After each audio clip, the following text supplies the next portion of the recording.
The videos produced by the UAE Tourism Authority tell of a simple desert people who have turned their oil-rich country into a bustling center of commerce, all ruled by a benevolent royal family. But this video, smuggled out of the UAE, tells a much different story about the royal family and its failure to take action against one of its own, caught on tape in what can only be described as sadistic torture. Just the first few seconds of the 45-minute tape are damning enough, and it gets worse. With the help of a man in a police uniform, the victim has his legs tied and then is forced to the ground, held down by the officer, as sand is shoved into the victim's mouth by what the UAE government now acknowledges to ABC News is one of the country's 22 royal sheikhs. Sheikh Issa, the brother of the crown prince, punishing a grain dealer he thought had cheated him.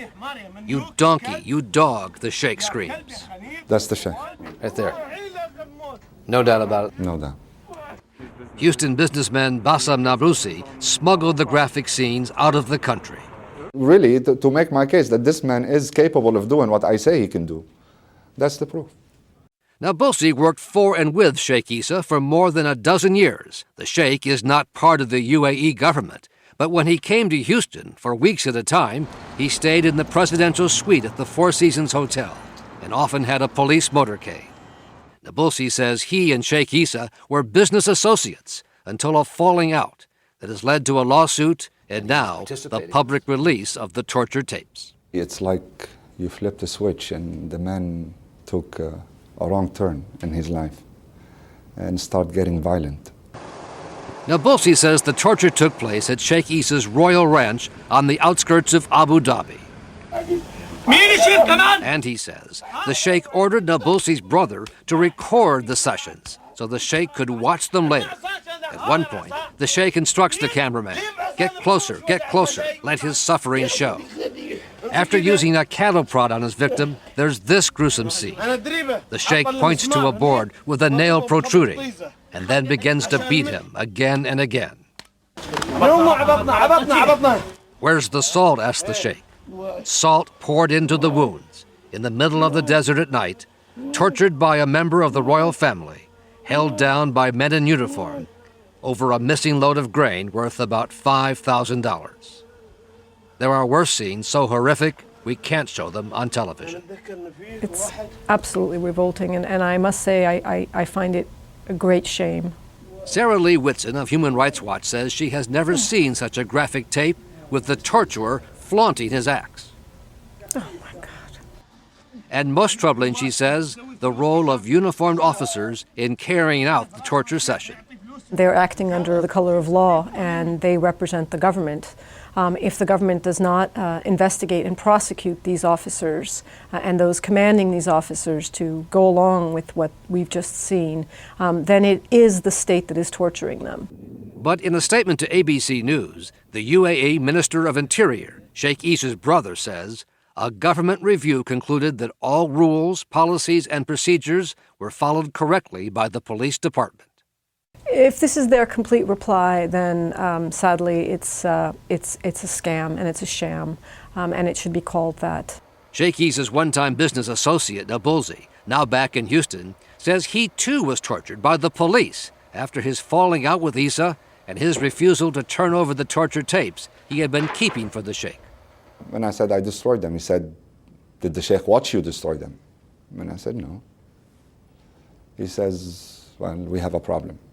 In his lawsuit, Nablusi says he was arrested on trumped-up charges, confined to a small cell for 3 months at the El Wathba prison. They would stick a finger up his anus and say, "This is from Sheikh Issa. Are you going to give us the tapes?"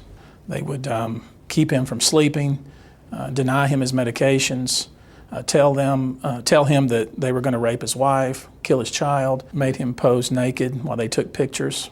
In its statement, the UAE says Nablusi, quote, was in no way mistreated during his incarceration. There's no record the U.S. government ever protested Nablusi's treatment to the UAE, even during the state visit last year by Sheikh Issa's brother, the Crown Prince, to President Bush at Camp David. This is awful. This is terrible. We showed the tape to Congressman James McGovern, co-chairman of the House Human Rights Commission.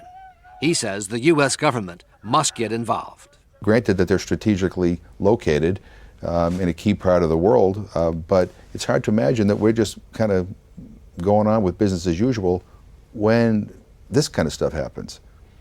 And my guess, this is just the tip of the iceberg. After first being accused of trafficking narcotics, Nabulsi was convicted by a UAE court of illegal possession of medicine prescribed by his doctor in the U.S. The whole government is all brothers. What can you do? The tape ends with what appears to be attempted murder. The victim is left semi-conscious as Sheikh Issa drives over him back and forth with his Mercedes SUV. Incredibly, Nabulsi says the grain dealer survived, but spent months in the hospital recovering from internal injuries. To date, there has been no police action taken against Sheikh Issa, whose brother, the chief of police, opened and then closed an official investigation. This is something that the UAE government must act on immediately in order to salvage its reputation of a country with any semblance of law and order and fairness and justice.